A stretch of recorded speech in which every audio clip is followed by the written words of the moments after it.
This year, the Santa Claus rally is on strike.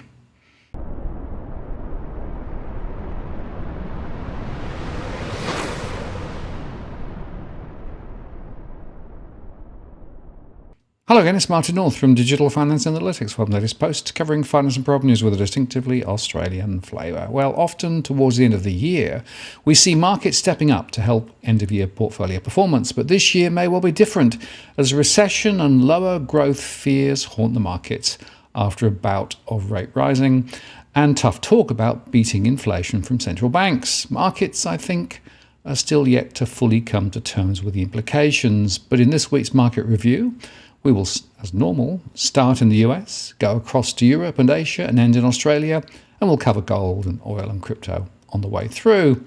And you should find chapter markers on the YouTube version of the show.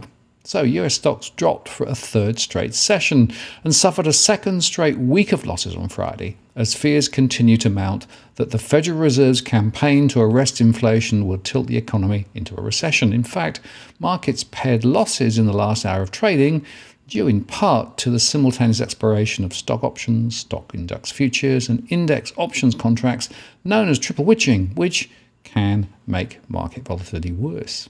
Weirdly though, markets got the Fed's 50 basis point hike call correct, but comments from the Fed Chair Jerome Powell signaled more policy tightening, and the central bank projected that interest rates would have to go above 5% in 2023, a level not seen since 2007.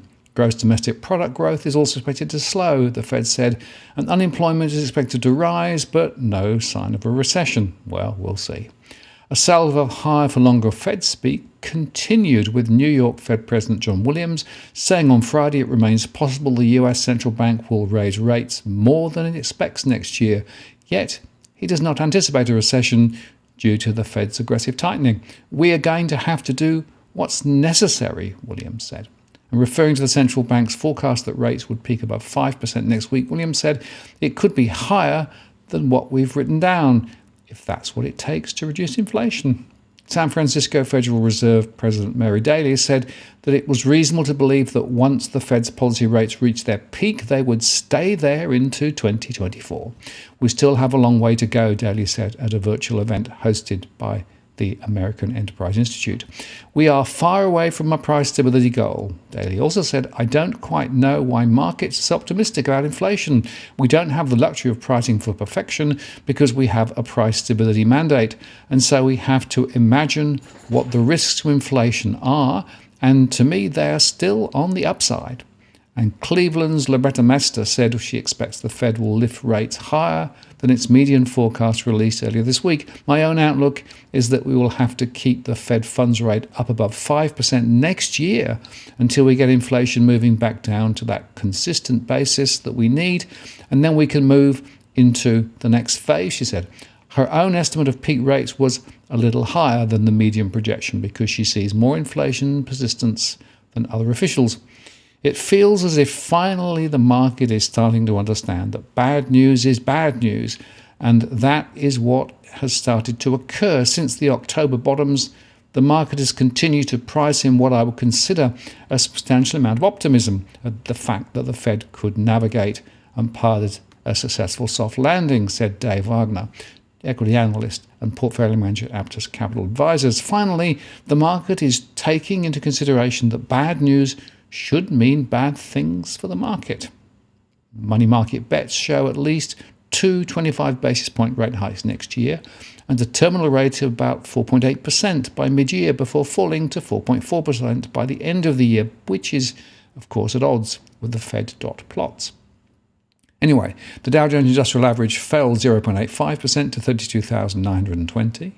The S&P 500 lost 1.11% to 3,852, and the Nasdaq Composite dropped 0.97% to 10,705. For the week, the Dow lost 1.66%, the S&P 500 fell 2.09%, and the Nasdaq declined 2.72%. The tech-heavy Nasdaq on Thursday closed below its 50-day moving average, a key technical level seen as a sign of momentum. And on Friday, the S&P 500 also closed below its 50-day moving average. real estate actually paced all 11 of the S&P 500 industry sectors lower. Amid broad-based selling, though, real estate and utilities were the lagging sectors, but big company stocks also fell, including McDonald's Corporation, down 2.1%, and Home Depot, down 1.3%. Meta Platforms, though, advanced 2.82% after JP Morgan upgraded the stock to overweight from neutral. Exact Sciences surged 16.39% after rival Guardian Health's cancer test missed expectations, while General Motors lost 3.91% after its robo-taxi unit Cruise faced a safety probe by US auto safety regulators. Adobe Systems shares were up 3.3% after the company issued a forecast for first quarter profit that was above market expectations. But Darden restaurant stocks fell 4% despite beating expectations and raising its outlook. The yield on the US 10-year note edged up to 3.488%, while the 2-year was at 4.1825, still in recession inversion territory. On the economic front, a report showed US business activity contracted further in December as new orders slumped to their lowest level in just over 2.5 years, although easing demand helped cool inflation. Manufacturing PMI data on Friday was slower than expected, reading 46.2 versus the expected 47.7. Services PMI was 44.4, which was slower than the 46.8, which was expected. Data on Thursday showed that retail sales slowed in November more than expected, while the labour market continued to show strength as unemployment claims unexpectedly fell. Now, oil prices have been volatile but sliding. There are so many driving forces in the oil market at the moment. Blame it on the central banks. But oil's comeback rally after its worst week since March has been snuffed out by renewed fears of recession and higher for longer interest rates in the US to Europe, despite this week's support from the shutdown of the Canadian oil pipeline Keystone, which supplies crude to refineries in the US. US West Texas Intermediate crude for delivery in January settled at $74.45, which was down 2.4%. Earlier, WTI, as it's known, hit an intraday low of $73.33, and for the week it rose 4% after an 11% drop last week. Like Brent, the US crude benchmark fell as low as $70.11 a week ago, hitting a bottom not seen since December the 21st, 21. UK origin Brent crude for delivery in February settled down 2.7% at $79.18 a barrel. Earlier, Brent hit a session low of $78.30. For the week, though, the global crude benchmark was up 4% after an 11% slump in the week prior that took a barrel of Brent to as low as $75.14, a bottom not seen since December the 23rd, 2021. Recession fears aside, weighing on oil on Friday were fears that China's coronavirus contagion could get out of hand again, amid reports of rising fatalities in the world's largest oil importer. If COVID spreads freely and many people cannot get care, we estimate that in the coming months 1.5 million Chinese people will die from the virus, The Economist said. On the positive side, there was just modest support for the market on Friday from the news that the Biden administration will start refilling the heavily drawn down US Strategic Petroleum Reserve, or SPR, from February with an initial purchase of 3 million barrels. The administration has drawn down some 200 million barrels from the SPR over the past year, sending inventories in the reserve to 38-year lows as it attempts to bridge a global supply deficit in crude caused by Russia's invasion of Ukraine and consequent sanctions on Moscow. Reliance on the SPR accelerated after the White House approved a 180 million barrel drawdown over a 6-month period beginning in May, and Brent crude hit a 14-year high of almost $140 a barrel in early March, just after the Ukraine invasion, while US pump prices of gasoline hit record highs of $5 per gallon by June. As at Friday, Brent was trading under $75 per barrel, while gasoline at US pumps were around $3.18 per gallon, according to the American Automobile Association, although some areas in the US with refineries in their proximity had gasoline under $3 a gallon due to cheaper costs of transporting the fuel. News of the SPR's refilling, which oil bulls had widely anticipated to re-energize oil prices, came amid a renewed hawkish tone by the Federal Reserve, the European Central Bank and the Bank of England that dampened risk appetite across the markets. The stance by the global central banks reignited fears that a recession might be inevitable for the US economy and accelerate the one already happening in Europe. The positive tone on oil was also offset somewhat on Friday by a Biden administration official saying the SPR would also loan out 2 million barrels to domestic energy companies to relieve any supply shortages caused by the Keystone Pipeline's closure. The 622,000 barrel per day Keystone Pipeline is a critical artery shipping heavy Canadian crude from Alberta to US refiners in the Midwest and the Gulf Coast. It's been closed for a week now after causing what officials say is the largest US oil spill in a decade. Under the SPR loan arrangement reported on Friday, companies will immediately receive an amount of barrels from the reserve to resolve the supply crunch emanating from the Keystone crisis and return them much later at a mutually agreed time. It's a smart hedge, if you ask me, John Kidliff, a partner at New York energy hedge fund Again Capital, said, referring to the two countervailing decisions involving the SPR. Instead of announcing a massive purchase that would take care of the entire 180 million barrels that were drawn down over the last 6 months, the administration chose to just begin with a 3 million barrel purchase. The positive impact on the market will be minimal, just as US consumers at the pump would have liked. It wasn't, though, the best week in the end for gold, which appeared to be on the brink of a very bullish breakout following the US inflation data on Tuesday. The Fed appeared to end those hopes in the near term, and a wave of risk aversion towards the back end of the week boosted the US dollar and yields, further weighing on the yellow metal. So the run-up in gold really came to a bit of an end, and in fact now people are saying that there's probably support at around 1,770 to 1,780 over the next few days, but with a risk to the downside. Well, it ended at 1,802.75, so we'll see. But speculation that gold might double in price if the US buys oil from Russia using the yellow metal is, well, just speculation. Over in Europe, European stock markets fell on Friday, continuing the previous session's sell-off in the wake of the ECB's hawkish message, with weak UK retail sales adding to the gloom. The DAX in Germany traded 0.67% lower to 13,893. The FTSE in the UK dropped 1.27% to 7,332. And the CAC 40 in France traded down 1.08% to 6,452. Sentiment has been hit by the hawkish message from European Central Bank President Christine Lagarde following the central bank tightening monetary policy by 50 basis points on Thursday. Lagarde signalled further significant tightening remained ahead in the battle against inflation, saying interest rates will still have to rise significantly at a steady pace to reach levels that are sufficiently restrictive to ensure a timely return of inflation to the 2% medium-term target. This monetary tightening is set to occur even as economic data points to the region teetering on the cusp of a recession. Both German and French economic activity data remained in contraction territory, while UK retail sales fell 0.4% in the month of November. That's a drop of 5.9% of the year, a third drop in 4 months, as promotions ahead of Black Friday failed to gain much traction, with consumers hard-pressed by double-digit inflation.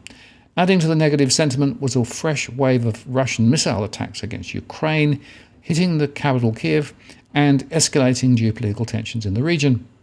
In corporate news, TeamViewer stock rose 3.1% after the German software development firm announced it had reached an agreement with Manchester United that will allow the high-profile football club to buy back the rights to its lucrative shirt sponsorship. Games Workshop stock rose 13% after the Warhammer owner said that it signed an agreement in principle with Amazon to develop film and television productions based on its figurine-based miniature wargame. The ECB was joined by the Bank of England and the Swiss National Bank in hiking interest rates on Thursday following the lead of the US Federal Reserve, and pointed to more tightening to come. This, coupled with weak economic data, has increased fears of a potential global recession and thus lower energy consumption. Now, in Asia, most Asian stock markets sank on Friday and were set for weekly declines as a slew of hawkish central bank signals brewed concerns over a potential recession.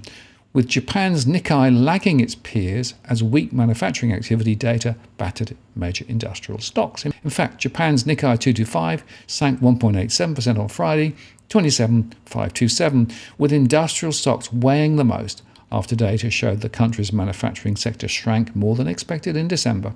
While overall business activity still expanded thanks to strength in the services sector, softening industrial production bodes poorly for the economy in the long term. The Nikkei was down about 1.4% this week. Hong Kong's Hang Seng was a sole outlier on Friday, rising 0.4% as firms with US listings rose on a more favourable regulatory outlook to 19,450. Still, the index was the worst performer in Asia this week with a 2.6% slump. Majors including Alibaba Group and JD.com rose after the US accounting watchdog said on Thursday that it had gained full access to audit firms in China, reducing the risk of those firms being delisted from US exchanges. But Chinese stocks sank as the US government added 22 major Chinese firms to a trade blacklist on Thursday, widening its crackdown on China's semiconductor industry. The Shanghai Composite Index was down slightly to 3,167, with technology stocks losing the most. Chinese indices were down about 1.4% this week as rising COVID-19 cases in the country heightened concerns over a delayed economic reopening. Volatility over China's reopening spilled over to several other regions that were also exposed to the country, like South Korea's Kospi and the Taiwan Weighted Index, and of course the ASX in Australia. Chinese industrial production and retail sales were below expectations in November, according to data released on Thursday, as rising COVID-19 cases and increased restrictions to curb the virus weighed heavily on the economy. Retail sales were the bigger disappointment of the two, sinking at a bigger than expected 5.9% in November. After shrinking 0.5% in October, markets were expecting something around 3.7%. The reading bodes poorly for the Chinese economy in the fourth quarter, given that retail spending is a key driver of economic growth. Retail sales also marked their worst drop since May, when the country was also grappling with a severe COVID-19 outbreak. The drop saw cumulative retail sales for the year so far turn negative. Separate data showed industrial production grew 2.2% in November. That's down from the 5% growth seen in October and well below expectations of 3.6%. And the manufacturing sector was hit particularly hard by COVID-19 lockdowns this year, as several industrial hubs, including Shanghai, introduced a string of restrictions to prevent the spread of the virus. Industrial production in November was also hit by instances of civil unrest in several hubs, as workers protested against draconian anti-COVID measures that would have isolated them in their factories. Other data also highlighted growing cracks in the Chinese economy. Fixed asset investment grew less than expected in November, while house prices continued to decline steadily. The readings show that the Chinese economy is set for a tough fourth quarter, even as the government begins relaxing countrywide anti-COVID measures in December. The country also saw a sharp rise in COVID cases over the past week, so much so that the government said it is now impossible to effectively track the number of infections. This brewed further uncertainty over a Chinese economic recovery, along with concerns that the country's healthcare system would be overwhelmed. Still, COVID saw a pickup in road and air transport activity in December, showing that at least some parts of the economy were benefiting from the relaxed anti-COVID measures. Global investors, already caught off guard by China's virus policy U-turn, now find themselves flying blind into a chaotic post-pandemic transition, lacking proper data to track rising infections and potential threats to the economy in the months ahead. Authorities in China, where official data often confounds investors or is questions reliability, have halted mass testing for COVID-19 and narrowed their reporting of infections, making information even harder to come by. Investors have often been left scouring online search data or other alternatives and are tweaking their tracking models, struggling for a clear view of surging COVID infections and a potential healthcare crisis as the world's second largest economy reopens. Whilst confidence remains unshaken that China will emerge with stronger growth in the latter part of next year, the near-term surge in cases poses new challenges for an economy that investors have long found difficult to read. It's chaos now, said Joanna Shen, emerging markets and Asia-Pacific equities investment specialist at JP Morgan. Let's give 1 month to see how things will be. Everything is so fast. JP Morgan's asset management maintains a neutral weight on China, preferring a wait-and-see stance for the short term after authorities last week rolled back draconian anti-COVID policies that were strangling the economy. Markets have also stalled this week after hints of imminent easing, and last week's announcement of actual measures had sparked a rally in stock prices and the Chinese currency. Investors see the healthcare system as the economy's prime pressure point, where a breakdown could trigger a return to strict rules, so they are seeking novel ways to track illness and fill the gaps left by increasingly patchy public data. Officially, China's new infections dropped sharply over the past week, with 2,291 new symptomatic COVID infections reported for December the 13th, less than half the December 5 peak of 5,046. But on the ground, the rapid spread of the virus is evident in gossip about community outbreaks, long queues outside fever clinics, and a public scramble for flu drugs. The lack of reliable official COVID data forced Ting Lu, chief China economist at Nomura, to turn to unconventional sources such as Baidu, China's dominant online search engine, to track the state of the pandemic. A surge in Baidu's search frequency for COVID-related keywords pointed to a spike in local infections in the capital city, Beijing, likely China's current COVID epicenter, as well as other major cities, Lu wrote in a note to clients on Tuesday. He predicted unprecedented outbreaks around the Lunar New Year holiday in late January. And David Chow, global market strategist for Asia Pacific at Invesco, said that the end of mass testing had led him to monitor the healthcare system, where any sign of meltdown could trigger a return to lockdowns or other harsh controls. Another challenge for investors is gauging the potential for worker shortages as infections rise, and assessing how the overall population respond to living with COVID. Arthur Kruber, head of research at GovCulturenomics, said China's COVID policy pivot has been so rapid that it has not yet shown up in their index of COVID restrictions in Chinese cities. The index tracks and analyzes local rules that restrict movement, and those are now in a state of flux. I think it's going to continue to be messy in implementation over the next month or two as China dismantles the restrictions, Kruber said. Andrea Mitra, head of Asia Macro and Investment Strategy at BNY Mellon Investment Management, urged investors to be cautious. China's pivot to a broader reopening is now underway and warrants optimism, but it's not a one-way bet, he wrote in a report that forecasts soaring COVID cases and volatile markets. Looking at the longer term, however, Morgan Stanley predicted that the reopening would allow China to achieve economic growth of 5% in 2023, compared with an estimated 3% this year. But Morgan Stanley's chief China economist, Robin Zing, still feels short-term pain is inevitable. GDP growth will likely remain sluggish before spring starts next year, he said. Now in Australia, Arizon's gains helped contain heavy losses on the Australian share market on Friday amid a global sell-off on fears that higher interest rates would tip the world economy into recession. Brisbane-based rail group Arizon climbed 4% to $3.87 after offloading One Rail's coal haulage business to a joint venture half-owned by M Resources founder Matt Latimore for $425 million in cash. The S&P ASX 200 slumped 0.8% though, to 7,153, and for the week the index fell 0.9% in the second consecutive weekly loss. The All Ords declined 0.7%. Tech stocks were among the hardest hit, mirroring a sharp decline on Wall Street, down 2%. Fintech giant and Afterpay parent Block, formerly Square, was the second biggest laggard in the index with a 6.2% tumble to 96.50. Medical device company Polynovo climbed 2.5% to $2.05. Vulcan Energy reversed early losses with a 3.8% gain to $6.77 after receiving approval from Germany to start a sustainable lithium plant.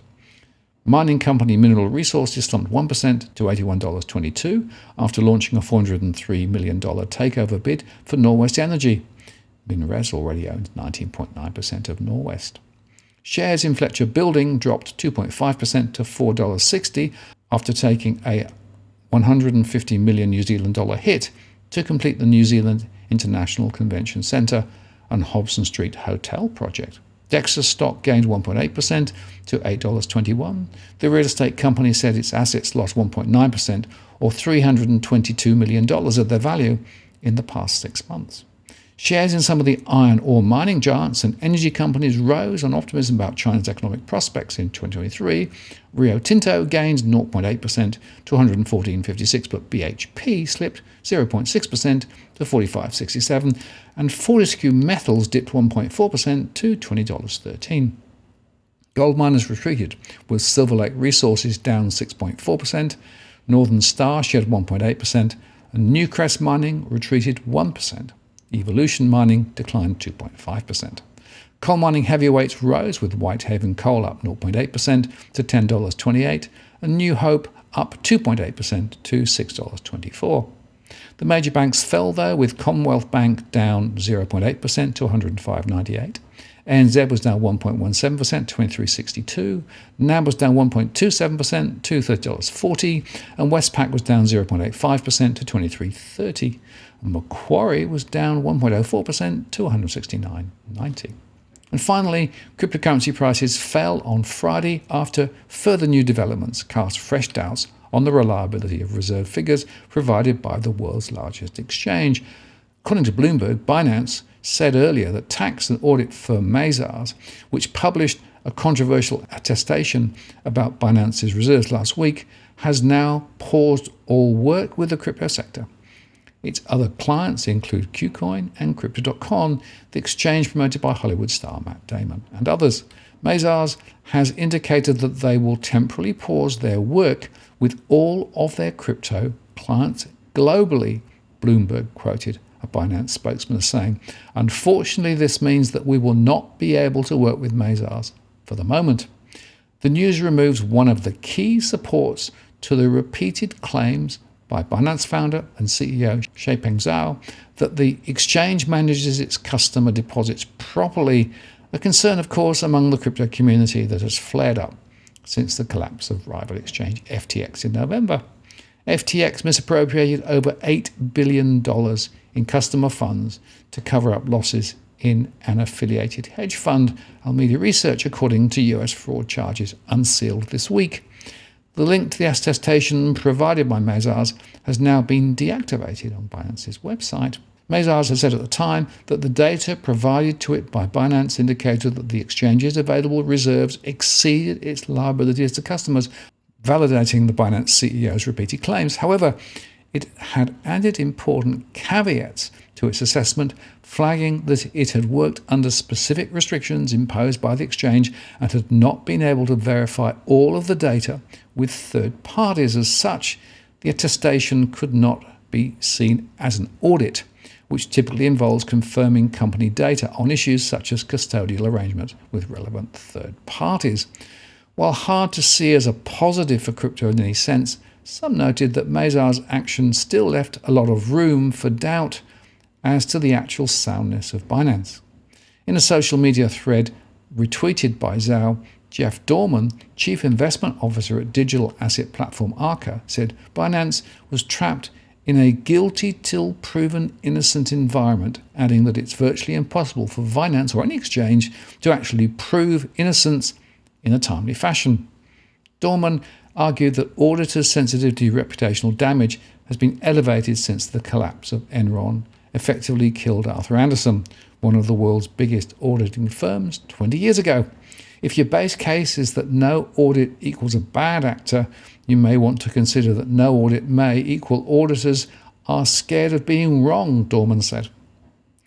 Anyway, Bitcoin was down 4.05% to 16,652, reversing all of its gains for the week, and Ether was down 7.2% at 1,170. And we can expect further falls ahead as the crypto story continues to fall apart.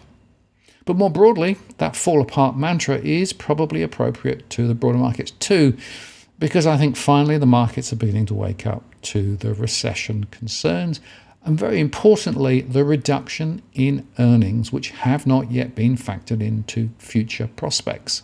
Once those do filter through, we can expect further falls.